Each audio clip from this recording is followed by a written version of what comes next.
Après l'achèvement de son dernier programme avec le gouvernement congolais en juillet dernier, le Fonds monétaire international compte lancer un nouveau programme avec la République démocratique du Congo. C'est dans ce sens qu'il a dépêché une délégation en mission d'itinérance à Kinshasa afin d'échanger avec les autorités politiques congolaises, notamment sur un nouveau programme soutenu par la facilité élargie de crédit du FMI et un autre pour soutenir la politique de la lutte contre les changements climatiques, conduite par Calixte Aokapo,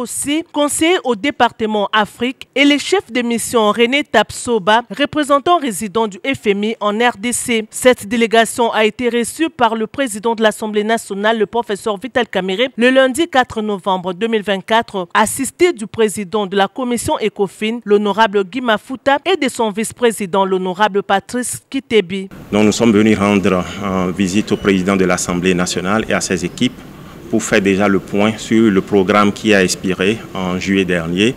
et puis les objectifs du nouveau programme, et ensuite solliciter son soutien pour aider à la mise en œuvre des nouveaux programmes. Parce que l'Assemblée nationale a un rôle très important à jouer pour la crédibilité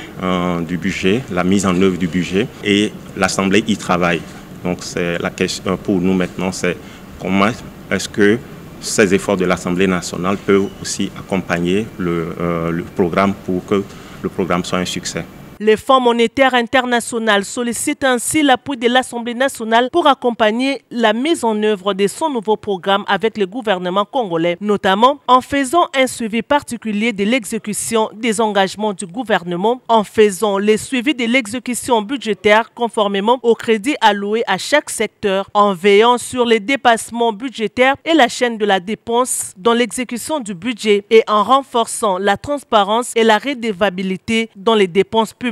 Très attentif, le président de l'Assemblée nationale, le professeur Vital Kamerhe, a salué la demande exprimée par le Fonds monétaire international. Vital Kamerhe a non seulement garanti l'accompagnement de la Chambre basse du Parlement à travers sa mission de contrôle parlementaire et une collaboration permanente entre la commission ECOFIN et les experts du FMI basés à Kinshasa, mais aussi il a sollicité un renforcement des capacités des membres de l'ECOFIN par le Fonds monétaire international. À cette demande, le chef de mission du FMI, Calixte Aokapo, a annoncé que cette institution financière internationale basée à Washington va envoyer, selon les calendriers fixés par l'Assemblée nationale, ses experts pour faire le renforcement des capacités de la commission ECOFIN.